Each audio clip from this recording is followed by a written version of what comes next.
नमस्कार, सलाम, सत श्री अकाल, आदाब। मेरा नाम है अमित सिंह। मैं आप सभी लोगों का बहुत बहुत स्वागत करता हूं मेरे इसी यूट्यूब चैनल पर जिसका नाम है लेमन चिलीज फिल्म्स।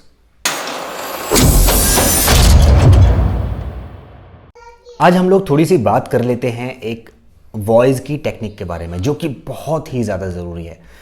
यदि आप किसी के साथ बैठे हैं, किसी के साथ बात कर रहे हैं, तो आप ये सोचते हैं कि मेरी आवाज़ में भगदड़ सी मच जाती है, मैं अपनी आवाज़ को रोक नहीं पाता, संभाल नहीं पाता। ऐसा क्यों होता है?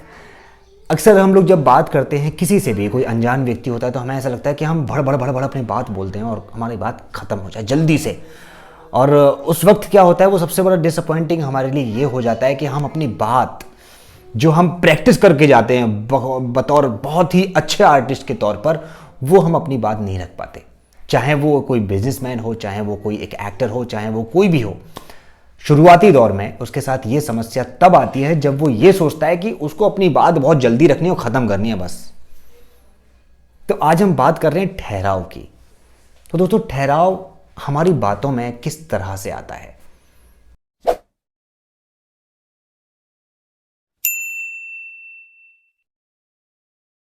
दोस्तों, ठहराव, अगर हम बात करते हैं, बात करते करते अगर हमारी बातों में ठहराव नज़र नहीं आता है, यानी कि हम बात अपनी बहुत भगदड़ तरीके से तो मान लीजिए कि यदि आप किसी के सामने अपना डायलॉग प्रेजेंट कर रहे हैं, उस वक्त आपको एक डर की अनुभूति होती है, यानी कि एहसास होना शुरू हो जाता है।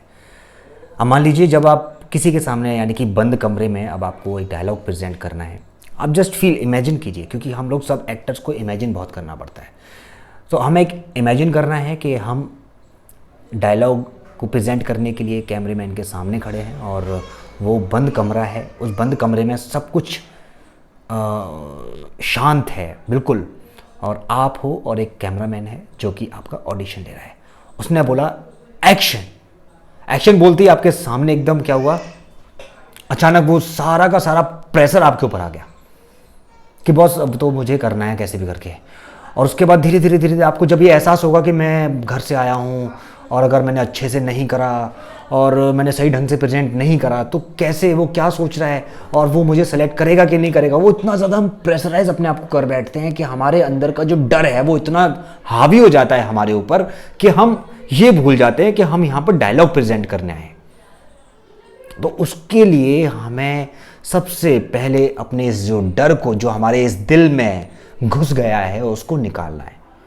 उसको निकालने के लिए आपको कुछ इनहेल करना है और एक्सहेल करना है। सांस लेनी है और बाहर करनी है। और ये प्रक्रिया जब तक करनी है जब तक आपके अंदर से डर ना निकल जाए। आप 1 मिनट का उस कैमरामैन से वक्त ले सकते हैं जब तक आप नॉर्मल ना हो जाएं। यू हैव राइट टू से हिम कि सर प्लीज़ मुझे 1 मिनट का समय दे दीजिए, मैं थोड़ा सा सेटल हो जाता हूँ। आप थोड़ा सा वहाँ टहल सकते हैं उस ऑडिशन रूम में, राइट। अपने आप को थोड़ा सा ठहराव महसूस कर सकते हैं। देन उसके बाद थोड़ा सा घूमिए, इधर से देखिए। उस कमरे को आप हवा मत समझिए, उस ऑडिशन रूम को आप वो फील कीजिए that this is your home, this is your very comfortable place, जहाँ जिस चीज़ से आपको बहुत प्यार है, आप उससे बहुत प्यार करते हैं, और यही है जो आपको आगे बढ़ा सकता है। और जब ये आपके अंदर आ जाएगा, देन उसके बाद आपको एक टेक्निक इस्तेमाल करनी है आपकी वॉइस में, वो है ठहराव। यानी कि डायलॉग बोलते वक्त आपका ठहराव, जब आप बोल रहे हैं तो आपके जो डायलॉग डिलीवरी है उस वक्त आपको ये महसूस करना है कि मैं अपनी बात को सही ढंग से ठहराव के साथ बड़ी बैलेंसिंग तरीके से अपनी बात को रख दूं। अभी जैसे मैं ये बोल रहा हूं, ये बिल्कुल ठहराव के साथ और बड़ी ही बैलेंसिंग तरीके से मैं आप लोगों को बता रहा हूं। और यही मानकर आप चलिए कि आपको हूबहू इसी तरह से एक्ट भी करना है। आपको डायलॉग बोलते वक्त उसमें कहीं ना कहीं गैप रखना है। जैसे एक लाइन अगर मैं बोल के आपको बताऊं कि एक लाइन कोई भी आप सोच सकते हैं, अपने माइंड में इमेजिन कर सकते हैं, जस्ट मेमोराइज इट, कि एक समय में, कोई भी आप मेमोराइज कर सकते हैं। जैसे कि अगर मैं बात करूं कि जैसे कि मैं बात करूं तो यहाँ से दूसरा टेक लगेगा। आप मेमोराइज कर सकते हैं। एक गांव में एक बहुत ही स्वार्थी बालक रहा करता था। उस बालक का नाम था चाणक्य। उस चाणक्य को हर कोई स्वार्थी इसलिए कहा करता था क्योंकि वो सिर्फ अपने ही स्वार्थ के बारे में सोचा करता था। अब इस बात को जो मैंने ठहराव के साथ बोला, इसको मैं फास्ट बोलकर दिखाऊं।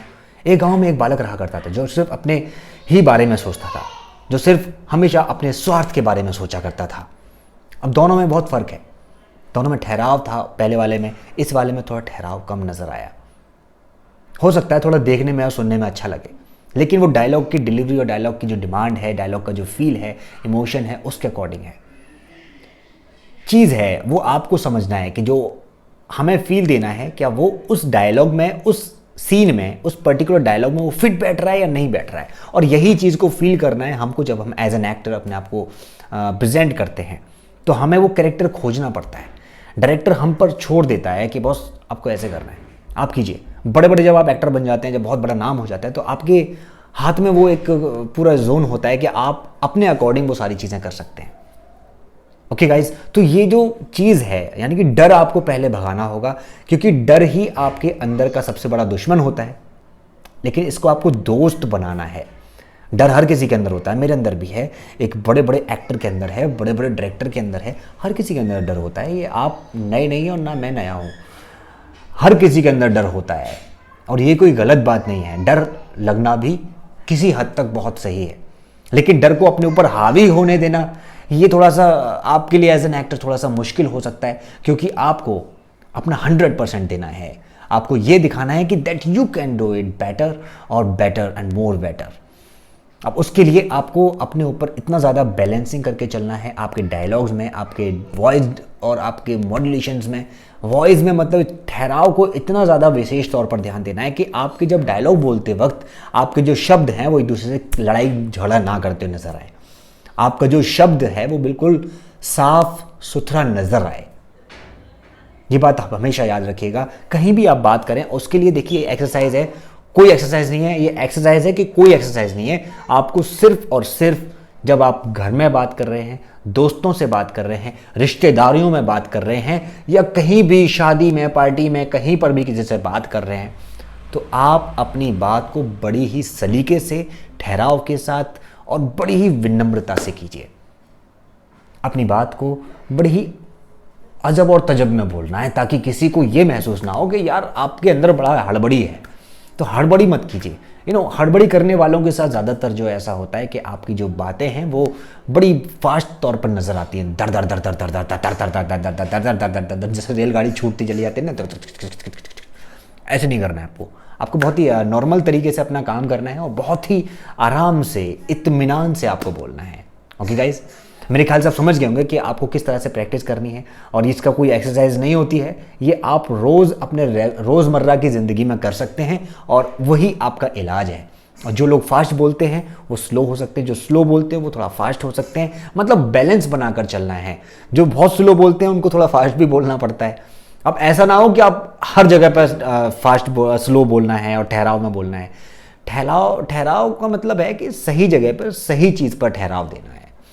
डायलॉग में भी ठहराव होता है, आपकी ज़िंदगी में भी ठहराव होना चाहिए, आपके बोलने के तरीके में भी ठहराव होना चाहिए। वो सब चीज़ें इसलिए मेंटेन करके रखना पड़ता है ताकि आप एक एज एन एक्टर अपने आप को ये बता सकें कि यार जब मैं बोलता हूँ तो मेरी आवाज़ में बड़ी तज़ब होती है। आपने देखा होगा जब कोई बड़ा एक्टर बात करता है तो कैसे करता है।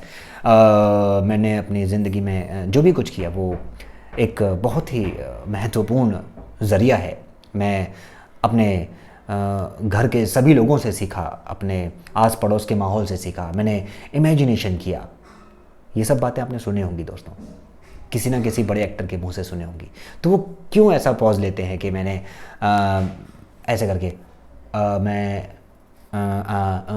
ऐसे क्यों करते हैं वो? क्योंकि वो लोग, उनका गैप लेने का तरीका बन जाता है।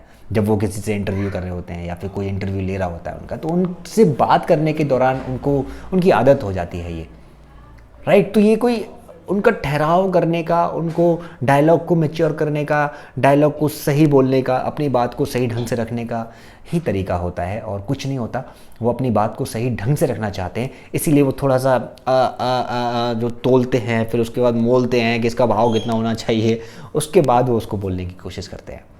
दोस्तों, आवाज़ पर विशेष तौर पर आपको ध्यान करना पड़ेगा और इस पर विशेष तौर पर आपको काम करना चाहिए, क्योंकि एक्टर बनने के लिए आपकी आवाज़ बहुत महत्वपूर्ण हो जाती है और उसमें ठहराव और pitching, low pitch, high pitch और आपका जो टेम्पो है इस डायलॉग का, यानी कि कितना तेज़ चलना चाहिए, कितना स्लो चलना चाहिए, वो सारी चीज़ें उस पर आपको विशेष तौर पर ध्यान देना चाहिए। एज एन एक्टर आपको बहुत ही इम्प्रूवमेंट मिलेगा और मिलेगी। मैं डेफिनेटली आपको कह सकता हूँ कि यदि आप इस पर ध्यान देंगे तो आपके डायलॉग डिलीवरी में भी एक अलग सा एहसास नज़र आएगा। और इसके लिए आप घर पर जो है अखबार पढ़िए, न्यूज़पेपर पढ़िए, किताब पढ़िए, बहुत सारी किताबें आती हैं, कोई भी किताब पढ़ सकते हैं, हिंदी, इंग्लिश, आपको जो पढ़ना है वो पढ़िए। लेकिन आप हिंदी फिल्म इंडस्ट्री में काम करते हैं तो याद रखिएगा कि आपकी हिंदी बहुत अच्छी होनी चाहिए, शब्द आपके बहुत साफ और क्लियर होने चाहिए। ये बात का विशेष तौर पर ध्यान रखिए। और मेरे ख्याल से आप समझ गए होंगे, काफ़ी समय हो जाता है इस वीडियो का खिंचते खिंचते, तो अभी मैं इस बात को यहीं ख़त्म करता हूँ और उम्मीद करता हूँ कि आप समझ गए होंगे और इसकी प्रैक्टिस ज़रूर करेंगे अपने घर पर, क्योंकि अभी आप सब लोग घर पर हैं तो बहुत अच्छे से कर सकते हैं। और इसका इस्तेमाल करने के लिए आपको प्रैक्टिस करनी होगी, सिर्फ और सिर्फ practice. Practice makes you perfect. Perfect कुछ नहीं होता, लेकिन बहुत हद तक आपको परफेक्शन की ओर ले जाती है, क्योंकि परफेक्शन इज़ अ प्रोफेशन। तो आपको प्रोफेशन करना है, अपना प्रोफेशनल तरीके से आपको प्रोफेशन बनाना है ये वाला, तो एक्टर बनने के लिए आपको भैया कुछ तो करना पड़ेगा, है ना मैडम? समझ रहे हैं ना आप? तो ये दोनों के लिए है, चाहे वो लड़का हो चाहे लड़की हो, जो एक्टर बनना चाहता हो चाहे एक्ट्रेस बनना चाहती हो, वो उन दोनों के लिए है। तो कृपया करके अपने ऊपर इस तरह का विशेष तौर पर ध्यान दें कि जब भी आप बोलें तो बिल्कुल सधे हुए शब्दों में बोलें। ओके गाइस, अगर आपको समझ आ गया है, इस चैनल को सब्सक्राइब कर दीजिए, बेल आइकन का बटन दबा दीजिए, क्योंकि आने वाले समय में बहुत सारी वीडियोस आने वाली हैं और इस वीडियो को ज़्यादा से ज़्यादा लोगों तक पहुंचा दीजिए, क्योंकि इस तरह की चीज़ें जो मैं बताता हूं अपने यहाँ पर, वो मेरे ख्याल से आपको जो कुछ समझाएगा वो पता नहीं कैसे समझाएगा, किस वे में समझाएगा। मेरा समझाने का तरीका अलग है और मुझे नहीं लगता कि आपको कोई समझाता है तो किस तरह की चीज़ें वो आपको समझाने की कोशिश करते हैं और कैसे वो आपको समझाते हैं। हो सकता है कि बहुत अच्छा समझाते हो सकता है कि थोड़ा सा और कम मैं समझाते हो, लेकिन मुझे अपने ऊपर विश्वास है। मैं खुद इस चीज़ें प्रैक्टिस करता हूँ, खुद करता हूँ, तो मुझे अब लगता है कि हाँ, मुझे वो आप लोगों को बताना चाहिए। एज एन एक्टर जो मैंने किया था वो आप लोगों को बताता हूँ, इसीलिए ताकि आप भी अपनी ज़िंदगी में आगे बढ़ सकें और बड़ा काम कर सकें।